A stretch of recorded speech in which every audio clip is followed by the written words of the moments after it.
Hello,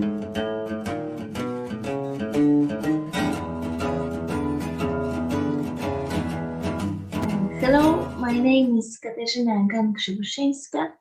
I'm an assistant professor at the Faculty of Philosophy at the Adam Mickiewicz University in Poznań, Poland.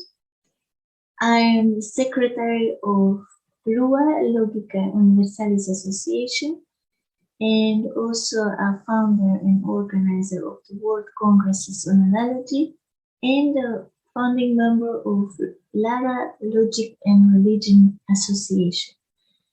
I work mainly on analytic philosophy, theory and applications of analogy, philosophy of dialogue, and the contemporary Latin American philosophy. Let me start with my two favorite definitions of logic. First one is from Jan Łukasiewicz, who said that logic is ethics of thinking. And the second one is from my dear friend and colleague, Professor Petrysinski, who said that logic is hygiene of thinking. And I love both of these definitions because they show the fundamental role of logic in our everyday life, in almost every aspect. Yes, and they also emphasize the role of clarity and transparency, which I think is very, very important to clear out some very dangerous misunderstandings and misconceptions. It is like in the beautiful quote by Paul Valéry, who said that there are only two relations between people, logic or war. So, however we understand paradise, we of course would all agree that there is no place for conflict or war in paradise. So that's why this is one of the reasons why logic of paradise is very important. Also, in Polish tradition, we have this beautiful and important project of logic of religion elaborated within the Krakow Circle, and by Józef Maria Bucheński. And this project, among others, and this project is very important because they considered that structure of religious doctrines should be investigated in the same way as any other science, that is by means of logic and scientific methodology.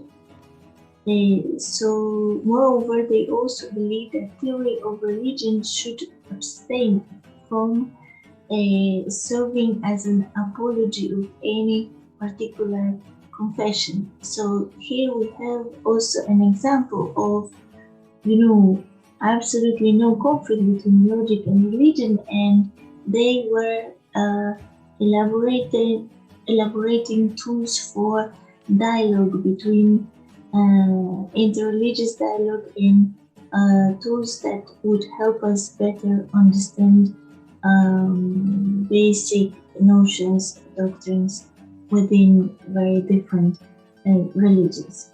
So, and as I said, I am particularly interested in analogies, so I would like to talk about a role of analogies between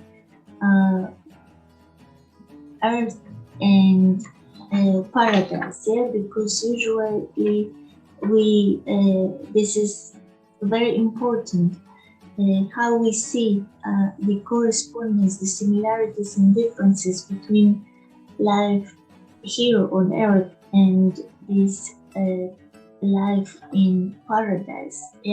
So first of all, life, it's a basic analogy, but sometimes when the analogies are weak and we have this very boring or not satisfying vision of paradise. And this is from the lack of deep and meaningful analogies and this degree of intensity. And there is very interesting analogy between different traditions. We have, for example, in Hasidic tales, then in this version from Buber, when it is said that we should return to experiences of joy and happiness. Joy is one of the very inspiring analogy. In Tales of the Hasidim, we can read, through them is expressed the intensity and holy joy whereby God becomes visible in everything. And also there is this recommendation that we should live a life of fervor, of exalted joy. We have this also in, for example, Christian Catholic tradition in Journal Métaphysique de Gabriel Marcel. We have this connection of between joy and religious feeling, that there is this analogy with plenitude and completeness, that whatever we do with joy, it is in fact a religious experience.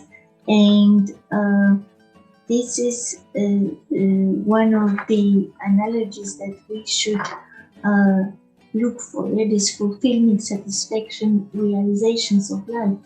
It's like Simone Weil said that, when we are not serious enough, if we do not focus, then we may think that evil is attractive and goodness is boring or predictable or not as attractive. And she says that, but it is only from it. This opinion can come from immature minds and souls, because anyone who had real direct experience of evil would agree that this is one of the most repulsive and terrifying, and there's nothing attractive to it. So we should look for the opposite, the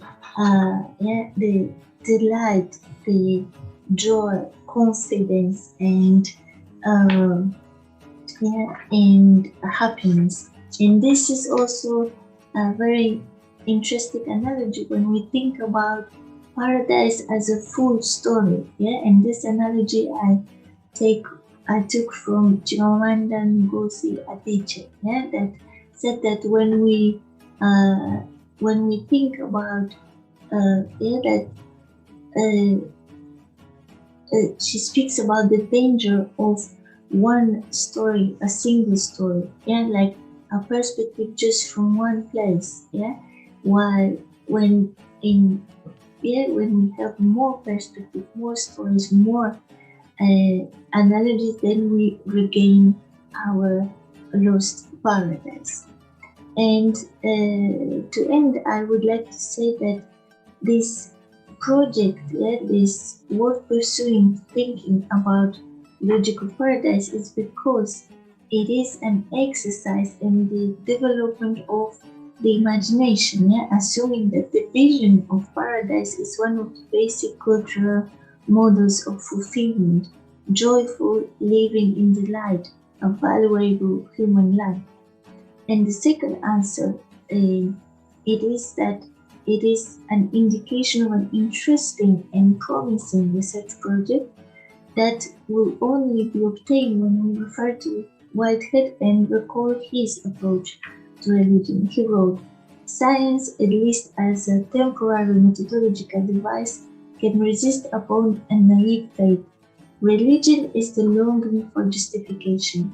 When religion ceases to seek for penetration or clarity, it is sinking back into its lower forms. The ages of faith are the ages of rationalism." Thank you very much.